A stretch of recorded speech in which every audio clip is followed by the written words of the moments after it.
Sermão no Monte, capítulo 7. Justiça e bem-aventurança. A obrigação do crente consiste em encarar a vida neste mundo à luz do Evangelho. E conforme este Evangelho, a grande dificuldade da humanidade não é alguma manifestação particular do pecado, e sim é o pecado propriamente dito. Se você sente-se aflito e ansioso a respeito do estado do mundo e da ameaça de possíveis guerras, então eu lhe asseguro que a maneira mais certa de evitarmos tais calamidades consiste em darmos atenção a palavras tais como aquelas que passamos a considerar nesse capítulo. Bem-aventurados os que têm fome e sede de justiça, porque serão fartos, como está em Mateus, capítulo 5, versículo 6. Se cada homem e mulher neste mundo soubesse o que significa ter fome e sede de justiça, então não haveria perigo de explodir em conflitos armados.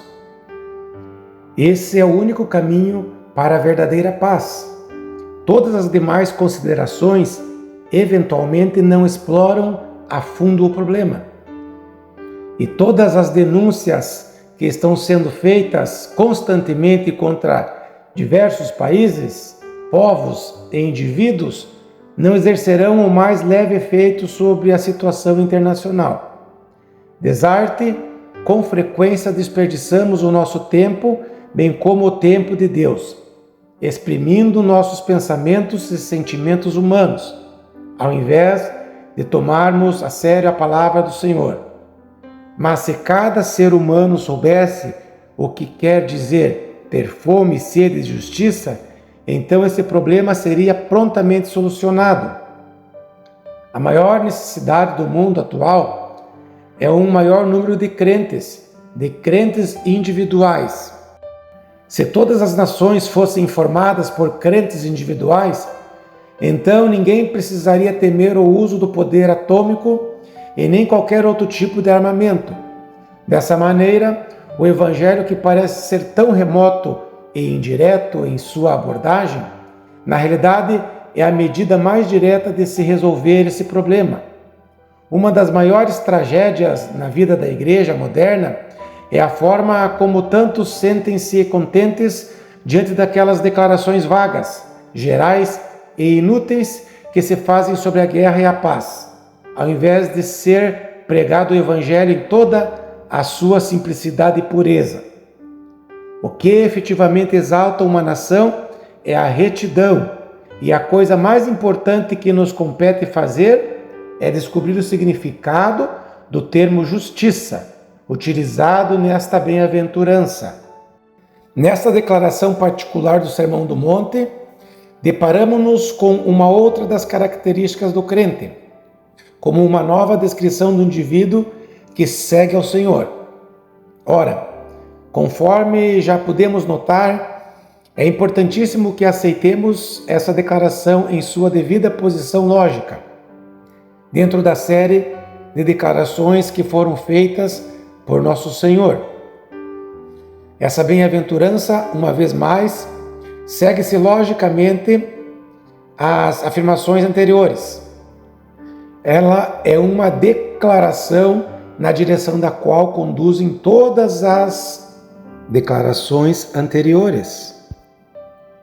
É uma conclusão lógica a que elas chegam e pela qual deveríamos sentir-nos profundamente agradecidos e penhorados a Deus.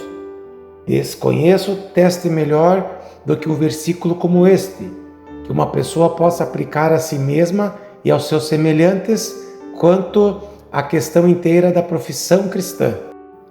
Se para você esse versículo encerra uma das mais benditas afirmativas de toda a Bíblia, então pode ter a certeza de que é realmente um crente.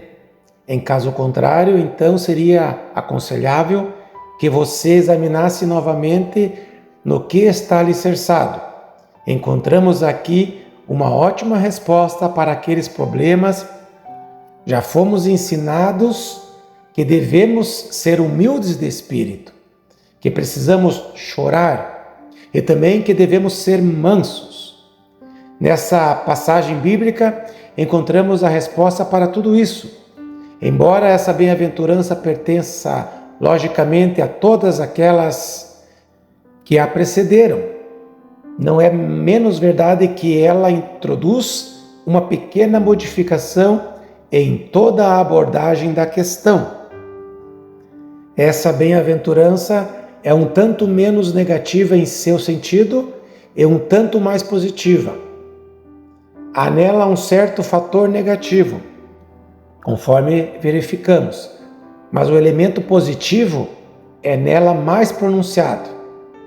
As anteriores asseverações, por assim dizer, vinham impelindo-nos a olhar para nós mesmos, a examinarmos a nós mesmos. Neste versículo, entretanto, começamos a procurar alguma solução e por isso sucede uma leve alteração na ênfase.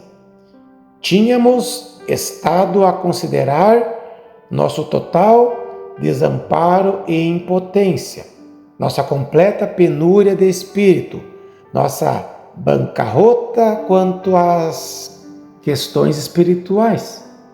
Ora, tendo prescrutado a nós mesmos, vimos o pecado em nosso interior, o qual macula a perfeita criação do homem efetuada por Deus.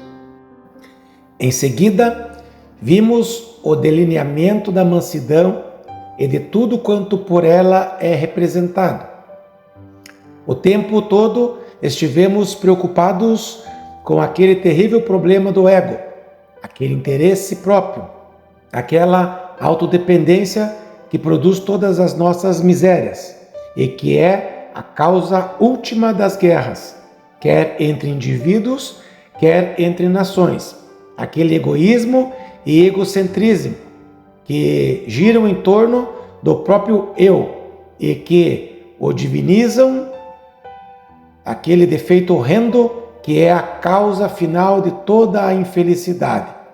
E também podemos aprender que o crente é o indivíduo que lamenta e lamúria, odiando a sua condição natural. Neste ponto, por conseguinte, voltamos a atenção para a busca pela solução desses problemas, a fim de sermos libertos do eu, o que é um dos nossos anelos. Neste versículo, encontramos uma das mais extraordinárias declarações do Evangelho cristão e de tudo quanto o mesmo pode pronunciar-nos. Poderíamos descrever essa declaração como a magna carta de toda a alma anelante, aquela notável afirmação do Evangelho cristão a todos quantos se sentem infelizes no tocante a si mesmos e no tocante ao seu estado espiritual, os quais também anseiam por uma nova ordem e por uma nova qualidade de vida de que até agora não puderam usufruir. Também poderíamos descrever essa declaração como uma das mais típicas afirmações do Evangelho. Ela é eminentemente doutrinária, frisa uma das mais fundamentais doutrinas do Evangelho, a saber, que a nossa salvação nos é propiciada inteiramente de graça, ou através da graça divina, por ser um dom inteiramente gratuito da parte de Deus. Essa é a grande ênfase desta declaração. Talvez a maneira mais simples de abordarmos este texto seja mediante a consideração dos seus vocábulos. Trata-se de um daqueles textos que se divide muito naturalmente diante de nós, e tudo quanto temos a fazer é examinar o sentido dos vários termos que foram utilizados. É óbvio, por conseguinte, que devemos começar pelo vocábulo justiça. Bem-aventurados ou felizes os que têm fome e sede de justiça. Essas são as únicas pessoas verdadeiramente felizes. Ora, o mundo inteiro anda à procura da felicidade, Não há que duvidar, todos querem ser felizes. Esse é o motivo maior por detrás de cada ação e ambição, por detrás de todo trabalho, esforço e empreendimento. Tudo quanto os homens fazem tem por alvo a felicidade. Entretanto, a grande tragédia do mundo é que, embora a humanidade se concentre tanto na busca pela felicidade, ao que parece, jamais consegue encontrá-la.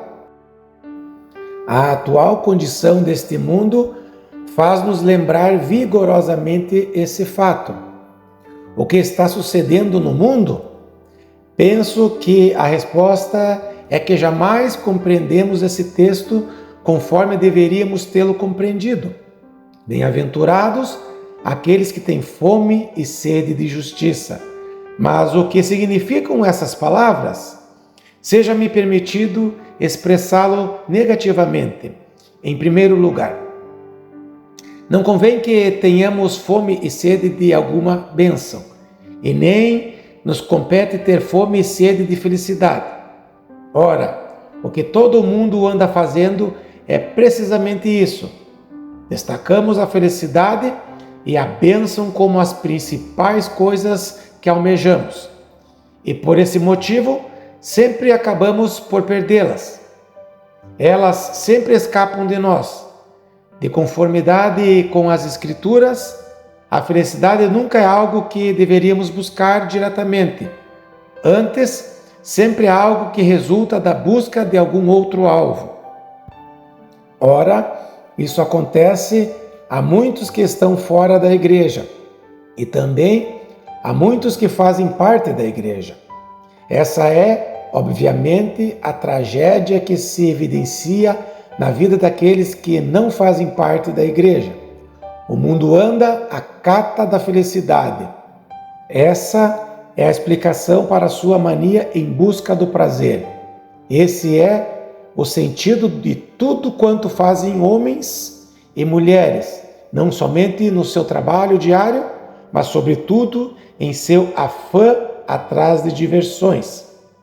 Todos estão procurando achar a felicidade, porquanto esse é o seu alvo primordial, o seu objetivo fixo. No entanto, não encontram a felicidade, pois sempre que alguém põe a felicidade acima da justiça, portanto a ordem de prioridade, tal esforço está condenado ao fracasso mais miserável. Essa é a grande mensagem da Bíblia, da primeira à última página. Só são felizes as pessoas que buscam primariamente a justiça. Ponha-se a felicidade no lugar que pertence à justiça, e a felicidade nunca será obtida. Esse mundo, é claro, caiu nesse erro primário e fundamental. Erro esse que poderia ser ilustrado de muitas maneiras diferentes. Ponderemos acerca do indivíduo que esteja sofrendo em face de alguma enfermidade dolorosa. De modo geral, o grande desejo de tal paciente é ver-se livre do seu sofrimento, o que é um desejo que facilmente pode ser compreendido. Ninguém gosta de sofrer alguma dor. A ideia fixa desse paciente, por conseguinte, é fazer qualquer coisa que o livre dos seus sofrimentos. Sim, mas se o médico que estiver tratando o doente estiver interessado somente em aliviar-lhe as dores, é um péssimo médico. O dever primário do médico é descobrir a causa da dor e tratar desta causa. A dor é um admirável sintoma que a natureza nos proveu a fim de advertir-nos a respeito de alguma enfermidade. E a cura radical da dor consiste precisamente no tratamento daquela enfermidade, e não no alívio da dor propriamente dita. Isso posto, se um médico qualquer puser-se a tratar somente da dor, sem descobrir-lhe a causa, não somente estará agindo de uma maneira contrária à natureza, mas também estará fazendo algo que é extremamente perigoso para a vida do paciente. O enfermo mediante tratamento assim, talvez fique livre de suas dores e pareça estar bem de saúde, mas a causa de sua dificuldade continuará presente. Ora, essa é a insensatez da qual o mundo se tem tornado culpado. Dizem os homens: quero ficar livre da minha dor, e por isso apelarei para o cinema, para o álcool ou para qualquer outra coisa que me faça esquecer da minha dor. Todavia, a indagação que se faz mister é a seguinte: qual é a causa da dor, da infelicidade e do senso de miséria dos homens? Aqueles que andam à procura somente da felicidade e da bênção, nem por isso se sentem felizes. Não, mas bem-aventurados os que têm fome e sede de justiça, porque serão fartos. Entretanto, esse fracasso também se dá no caso de muitas pessoas que são membros da igreja. Há um grande número de pessoas na Igreja de Cristo que parece passar a totalidade de suas vidas procurando por algo indefinível, que jamais podem encontrar ao buscarem alguma espécie de felicidade e bênção. Essas pessoas vão de reunião em reunião, de convenção em convenção, na perene esperança de que obterão aquela coisa maravilhosa que procuram, aquela experiência que haverá de invadi-las de júbilo, que haverá de arrebatá-las de êxtase. Essas pessoas sabem que outros já receberam essas realidades espirituais, mas elas mesmas parecem incapazes de obtê-las, e assim cobiçam e procuram, sempre com fome e com sede, mas sem jamais acharem aquilo que tanto buscam. Ora, isso não é para surpreender. Não nos compete ter fome e sede de experiências, e nem se espera de nós que tenhamos fome e sede de bênçãos. Se quisermos ser verdadeiramente felizes e abençoados, então precisamos ter fome e sede de justiça. Não convém que ponhamos a felicidade e a bênção acima da justiça, quanto à ordem de prioridade. Não, pois a felicidade e a bênção são coisas que Deus acrescenta àqueles que buscam a sua justiça. A tragédia representada pelo fato que não seguimos o ensino e a instrução simples da palavra de Deus, mas antes vivemos cobiçando e buscando essas experiências, as quais esperamos poder receber algum dia. As experiências abençoadas são dádivas de Deus. Aquilo que eu e você devemos procurar e cobiçar com fome e com sede é a justiça. Muito bem, esse é um aspecto negativo importantíssimo. Porém, existem ainda outros pontos negativos. O que está envolvido nessa justiça? Naturalmente, não se deve pensar aqui naquilo que tanto se fala nos nossos dias, isto é, uma espécie de retidão geral ou de moralidade entre as nações.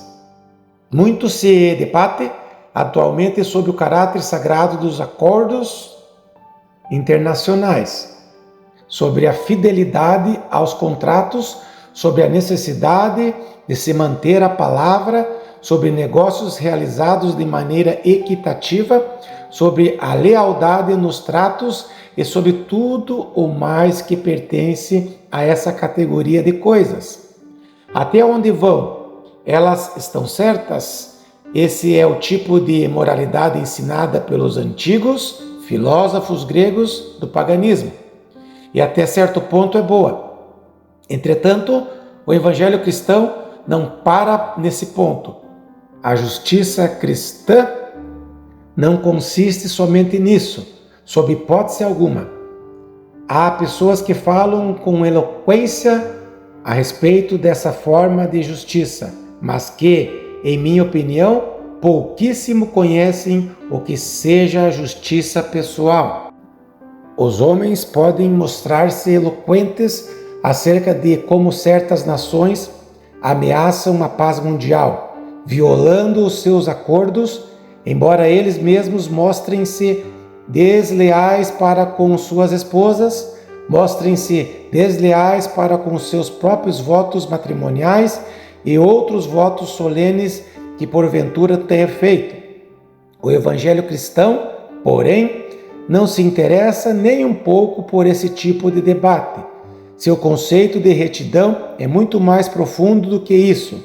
Por igual modo, a justiça evangélica não aponta meramente para a respeitabilidade geral ou para a moralidade geral. Não posso elaborar nesses diversos particulares. Meramente mencionei-os de passagem. Muito mais importante e muito mais grave, de um ponto de vista autenticamente evangélico, conforme penso, é o fato que não é correto definir a justiça nessa conexão, como sinônimo de justificação.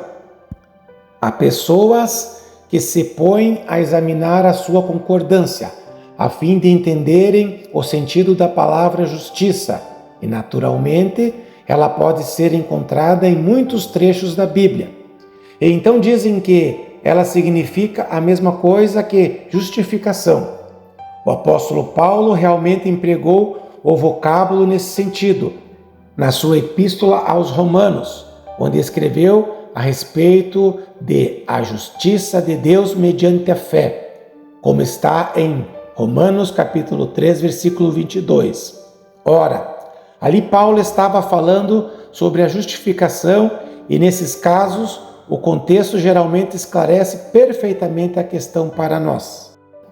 Com frequência, esse vocábulo significa mesmo justificação. No caso presente, entretanto, sugiro que significa muito mais do que isso. O próprio contexto onde o encontramos, especialmente em relações às 3 bem-aventuranças prévias, insiste, ao que parece, que nesse particular a justiça inclui não somente a ideia de justificação, mas também o conceito da santificação. Em outras palavras, o anelo pela justiça, a atitude de quem tem fome e sede de justiça, em última análise, aponta para o desejo de receber libertação do pecado, em todas as suas formas e em sua própria manifestação. Seja-me permitido analisar a questão por partes. Ter fome e sede de justiça significa anelar por ser livre do pecado, porque o pecado nos separa de Deus. Por conseguinte, de certo ângulo positivo, está em pauta o desejo de se estar bem com Deus. E isso, afinal de contas, é a questão fundamental. Todas as dificuldades que assediam o mundo atual devem-se ao fato que o homem não está bem com Deus, pois é em face do ser humano não estar bem com Deus que ele tem errado em tudo o mais. Esse é o ensinamento da Bíblia em todas as suas páginas. Assim sendo, o desejo de obter a justiça é o desejo de se estar bem com Deus.